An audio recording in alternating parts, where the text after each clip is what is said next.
2022년 7월 24일 샌디에이고 코미콘에서 어벤져스 캉 다이너스티의 로고가 발표되면서 이젠 정복자 캉이 타노스의 뒤를 이어 새로운 악당이 될 가능성이 매우 높아졌습니다. 그리고 정복자 캉은 드라마 로키에 등장하면서 강렬한 인상을 심어주었으며 드라마와 마찬가지로 원작에 등장하는 정복자 캉은 매우 복잡한 설정을 가지고 있는데요. 오늘은 정복자 캉이 등장하게 된 배경과 그가 최초로 활동했던 이집트의 파라오 라마투드 캐릭터를 알아볼 생각입니다. 그리고 라마투드와 치열하게 싸우면서 아포칼립스가 된 엔사바 누르의 기원도 함께 알아볼 생각인데요. 사실 원작에 등장하는 아포칼립스와 정복자 캉은 매우 긴밀한 관계를 가지고 있으며 어찌 보면 아포칼립스는 너세니얼 리처즈가 정복자 캉이 되는 원인을 제공한 캐릭터이기도 합니다. 그리고 엑스맨이 리부트된다면 아포칼립스 역시 다시 등장할 수 있기 때문에 함께 알아두면 더 좋을 것 같네요. 그럼 바로 시작합니다.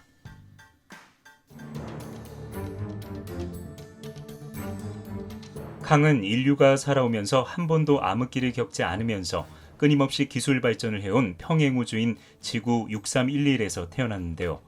그가 태어난 지구 6311은 처음에는 다른 지구와 똑같이 시간이 흘렀지만 서기 300년경부터 달라지기 시작하면서 비약적인 발전을 합니다. 그리고 서기 900년에 처음 달 착륙에 성공하면서 다양한 기술 발전과 탐험이 이루어졌고 이후 달의 식민지를 건설하면서 인류는 더욱 큰 발전을 이뤄냈죠. 하지만 식민지가 번영하면서 독립을 선언하는 사건이 발생하고 결국 이것은 지구와 달의 전쟁으로 이어집니다. 그렇게 시작된 전쟁은 6개월 동안 지속되다가 달이 완전히 파괴되면서 지구를 강타했고 그 결과 비약적인 발전을 이룩했던 지구는 다시 원시시대로 되돌아가게 되죠. 그런데 바로 그때 지구 616에서 미스터 판타스틱의 아버지이자 시간여행자인 너세니얼 리처즈가 이 황폐화된 지구에 도착하면서 빠른 속도로 지구는 회복되는데요. 이곳에 도착한 너세니얼 리처즈는 생명학과 모든 과학 분야를 통달한 천재이자 지구상에서 가장 똑똑한 인물로 평가받는 인물이었기에 원시시대였던 지구가 발전하는 건 시간 문제였죠. 그 결과 너세니얼 리처즈는 이 행성의 평화와 번영을 가져온 전설의 영웅으로 칭송받았고 여왕의 딸인 카산드라와 결혼하면서 자신의 후손들까지 남겼는데요. 그로부터 약 1900년 후인 3000년에 너세니얼 리처즈의 후손이자 같은 이름으로 태어난 인물은 아이러니하게도 이후 정복자 캉이 되어 전 우주를 공포로 몰아넣게 되죠. 참고로 정복자 캉은 너세니얼 리처즈의 후손으로 알려져 있지만 다른 기록에는 닥터둠의 후손일 가능성도 있다고 명시되어 있기 때문에 사실상 그는 선과 악을 함께 가지고 있는 인물로 묘사가 되는데요. 이것은 그가 시간여행을 하면서 만든 다양한 아이덴티티에서 명확하게 확인할 수 있습니다.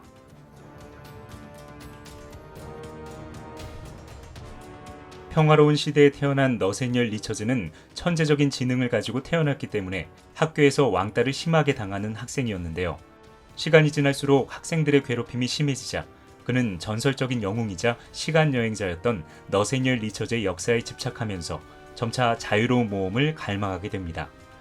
그렇게 끊임없이 역사를 연구하던 너세니얼 리처즈는 마침내 25세가 되던 해에 그의 또 다른 조상인 닥터둠의 타임머신 유적지를 발견하는데요. 너세니얼 리처즈는 자신의 천재적인 지능을 이용해 타임머신을 스핑크스 모양으로 복원하고 이때부터 수많은 시간여행을 강행합니다. 그 결과 너세니얼 리처즈는 수많은 시간대에 존재하게 되었고 이것은 다양한 너세니얼 리처즈를 만드는 계기가 되었죠. 그리고 이렇게 만들어진 너세니얼 리처즈는 전부 너세니얼 리처즈이면서 각각 독립적인 캐릭터로도 존재하게 되었고 악행을 저지르는 너세니얼 리처즈와 그것을 막는 너세니얼 리처즈가 수없이 생산되면서 이젠 그를 하나의 캐릭터로 정의할 수 없는 지경까지 이르렀습니다. 하지만 이 중에서 모든 시간대를 조종하려는 정복자 캉이 제일 유명하기 때문에 대부분 그를 지칭할 때 정복자 캉이라는 이름을 사용하죠. 아무튼 그의 첫 번째 행선지는 고대 이집트부터 시작합니다. 타임머신을 완성한 너세니얼 리처즈는 기원전 2960년경으로 추정되는 이집트 사막에 성공적으로 도착하는데요. 아쉽게도 이 과정에서 타임머신이 고장나면서 사막으로 추락했고 그는 눈이 멀고 심각한 부상을 입게 되죠. 하지만 그곳을 순찰 중이었던 샌드스톤 부족에게 구출된 너세니얼 리처즈는 부족장이었던 바알의 보호를 받으면서 건강을 회복하는데요. 이때 바알은 너세니얼 리처즈를 태양보다 먼 곳에서 온 존재라는 뜻을 가지고 있는 라마투드라고 불렀고 이때부터 너세니얼 리처즈는 자신의 이름을 라마투드로 개명합니다. 그리고 바알은 라마투드를 중요한 인물로 생각하고 성심성의껏 그를 돌봤지만 라마투드는 몸이 회복되자마자 자신의 물건을 챙겨서 도망가 버렸고, 이후 라마투드는 최첨단 무기들을 이용해 단 몇 주 만에 이집트의 파라오가 되죠.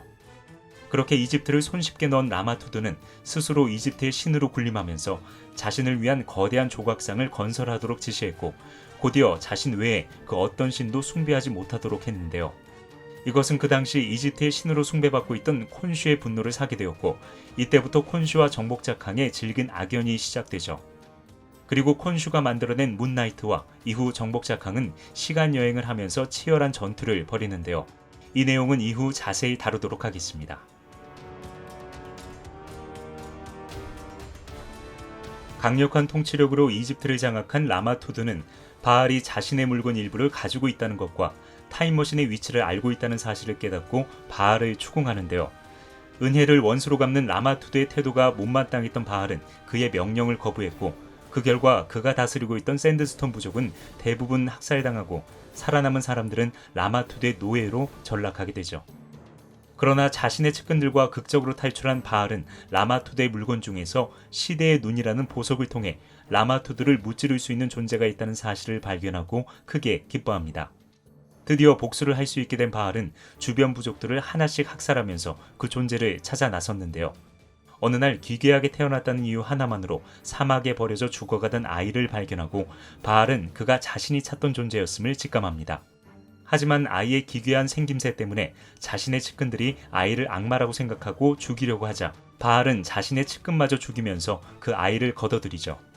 그리고 바알은 그 아이에게 첫 번째라는 뜻을 가지고 있는 엔사바 누르라는 이름을 지어주고 친아들처럼 키우면서 적자 생존의 법칙을 가르쳐줬고, 엔사바 누르는 바알의 바람대로 강한 인물로 자라납니다.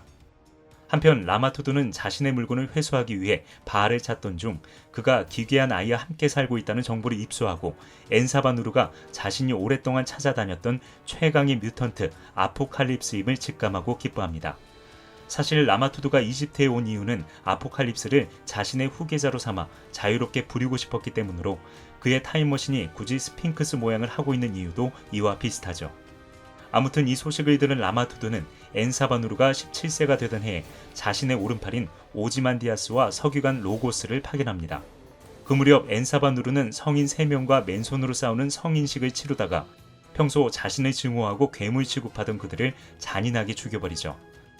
그러자 바알은 무언가 잘못되었다는 것을 깨닫고 엔사바누르를 과거 라마투드가 타고 온 타임머신이 있는 비밀 동굴로 인도했고, 지상에서는 라마투드가 파견한 오지만디아스의 군대와 샌드스톤 부족의 치열한 전투가 시작됩니다. 하지만 지하에 있던 엔사바누르가 기계장치를 만지면서 두 무리의 군대는 지하로 함몰되었고, 동굴 입구가 무너지면서 엔사바누르는 돌에 깔려 심각한 중상을 입게 되죠. 한편 살아남은 샌드스톤 부족을 모조리 학살한 오지만디아스의 군대는 왕성으로 복귀했고, 라마투드는 오지만디아스의 여동생이자 아름다운 외모를 가지고 있는 네프리와의 결혼을 선언합니다. 그 시각 동굴에 갇혀있던 바알은 엔사바누르의 상처를 지혈하면서 그가 죽을 것 같아 걱정하는데요. 강력한 뮤턴트의 힘을 가지고 있는 엔사바누르의 상처는 금방 치유되었고, 그것을 본 엔사바누르는 라마투드를 전복시키고 이집트를 통치하기로 마음먹습니다. 그리고 몇 주 동안 물과 음식 없이 동굴을 방황하던 바알과 엔사바누르는 마침내 라마투드의 타임머신을 발견하고, 그것을 본 바알은 그동안 숨겨두었던 라마투드의 비밀을 엔사바누르에게 모두 이야기해주죠. 하지만 평범한 인간에 불과했던 바알은 곧 숨을 거두고 엔사바누르는 자신의 아버지와 같은 바알의 죽음을 슬퍼하며 반드시 복수하겠다는 다짐을 합니다. 그리고 구사일생으로 동굴을 탈출했지만 그곳에는 평소 라마투드의 신임을 받으면서 엔사바누르의 모든 비밀을 알고 있었던 서기관 로고스가 지키고 있었죠.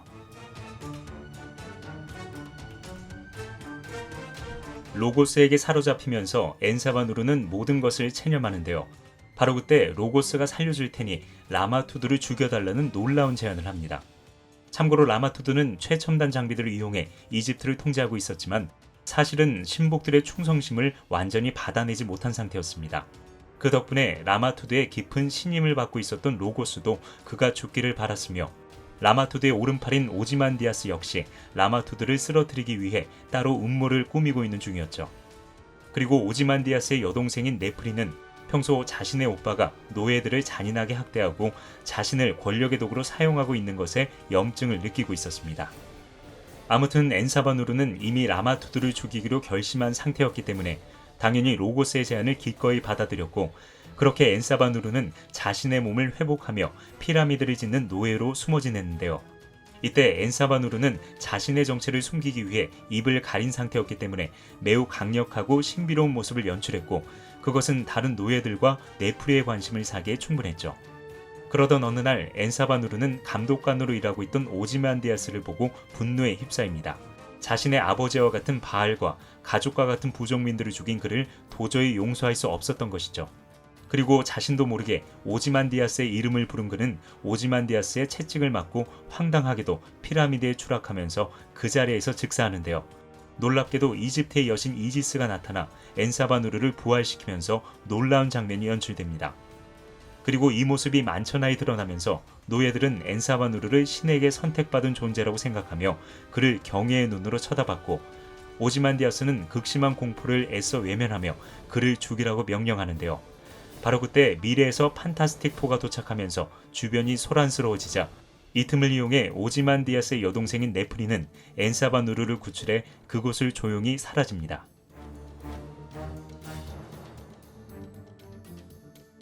판타스틱4가 이집트에 오기 전 그들은 더싱의 여자친구이자 과거 사고로 실명한 엘리샤 마스터즈의 눈을 고쳐주기 위해 수많은 자료를 찾아보다가 과거 이집트 상형 문자에서 실명한 눈을 고쳤다는 기록을 발견합니다.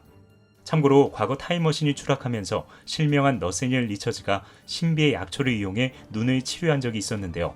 아무래도 이 상형 문자는 그것을 기록했거나 이집트에만 존재했던 독특한 치료법으로 보입니다. 아무튼 이 상형 문자는 방사선 물질로 실명한 엘리샤 마스터즈의 상태와 매우 흡사했기 때문에 판타스틱4는 과거 닥터둠이 만들어 놓은 타임머신을 이용해 이 시대로 오게 된 것인데요. 아쉽게도 이 시대는 최첨단 무기로 무장한 라마투드가 파라오로 있던 시기였기 때문에 잠시 반항했던 판타스틱4는 결국 사로잡히면서 라마투드의 노예가 되고, 인비저블 우먼은 라마투드의 신부가 될 위기에 처해집니다. 그리고 라마투드는 평소 의심하고 있던 로고스를 이용해 엔사바누르를 위한 함정을 준비하죠. 그 무렵 네프리에게 구출된 엔사바누르는 자신의 얼굴을 보려는 네프리를 저지하고 라마투드의 타임머신이 있는 장소로 가게 해달라면서 도움을 요청합니다. 그리고 네프리와 엔사바누르는 타임머신이 있는 장소에 도착하는데요. 그곳에는 십자가에 묶여있는 로고스와 자신들을 기다리고 있던 오지만디아스가 있었고, 그렇게 네프리와 엔사바누르는 아무것도 하지 못한 채 사로잡히게 되죠. 그 다음날 네프리와 로고스를 말뚝에 묶은 라마투드는 엔사바누르에게 자신의 후계자가 되라고 말하는데요. 엔사바누르가 조금 더 그럴 생각이 없어 보이자 라마투드는 엔사바누르의 복면을 벗겨 네프리에게 보여줬고, 그것을 본 네프리는 엔사바누르를 경멸의 눈으로 쳐다보다가 아예 외면해버립니다. 그리고 그 모습을 본 엔사바누르는 큰 충격을 받는데요. 바로 그때 로고스가 라마투드의 제안을 받아들이지 말라고 소리치다가 오지만디아스에게 처참하게 살해되고, 분노한 엔사바누르가 라마투드를 공격했다가 라마투드의 울트라 다이오드 레이 광선에 맞고 절벽으로 떨어집니다.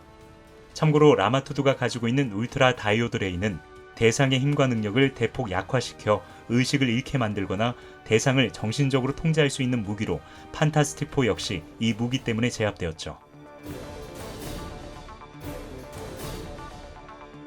오지만디아스는 사라진 엔사바누르를 유인하기 위해 자신의 여동생인 네프리를 독사가 가득한 동굴에 묶어놓았고, 얼마 후 시체들 사이에서 엔사바누르가 나타나면서 강력한 존재감을 보여줍니다. 이 당시 엔사바누르는 거대한 덩치로 변하면서 스스로를 아포칼립스라고 칭하는데요. 그 모습이 어마어마했기 때문에 공포에 질린 네프리는 자신을 구하러 온 엔사바누르를 버리고 도망쳐버렸고, 이것을 본 엔사바누르는 이때부터 모든 인류를 버리기로 결심하죠. 한편 라마투드의 타임머신으로 도망친 오지만디아스는 마침내 라마투드의 진정한 비밀을 발견하고 기뻐합니다. 그리고 타임머신의 정보를 이용해 이집트의 통치자를 뛰어넘어 신이 되려고 했는데요. 타임머신에 들어있던 정보는 그가 받아들이기에는 너무나 방대했고, 그로 인해 그의 육체는 조금씩 변형되기 시작하는데요. 바로 그때 아포칼립스가 등장하면서 그는 영원히 아포칼립스의 노예로 전락하게 됩니다. 한편 판타스틱4가 탈출하면서 라마투드 왕국은 무너지기 시작했고, 더 이상 싸워봤자 의미가 없다고 생각한 라마투드가 타임캡슐을 타고 도망가면서 한때 천하를 호령했던 라마투드 왕국은 이렇게 역사에서 사라지게 됩니다. 그리고 미래로 탈출한 라마투드는 이후 모든 시간대를 자유자재로 조종하는 정복자 캉이 되었으며, 판타스틱4는 자신의 시대로 되돌아갔고, 아포칼립스는 자신의 노예가 되겠다는 라마투드 왕국 사람들을 꾸짖고 사막으로 사라집니다. 그리고 50년 후 이집트의 여왕이 되어 있는 네프리에게 찾아온 아포칼립스는 늙어가는 그녀를 조롱하며 외모 지상주의를 비웃습니다. 그리고 아포칼립스는 이후 셀러스티얼의 우주선을 발견하면서 최강의 존재로 거듭나게 되죠. 이렇게 아포칼립스의 기원과 정복자 캉의 첫 번째 캐릭터인 라마투드를 알아봤는데요. 사실 원작에 등장하는 정복자 캉은 너무 많은 캐릭터를 가지고 있기 때문에 정확하게 그를 정의하는 것은 상당히 힘든 편입니다. 하지만 이렇게 하나둘씩 그의 캐릭터를 알아간다면 그 역시 정복하지 못할 이유는 없을 것 같네요. 지금까지 히파라치였습니다.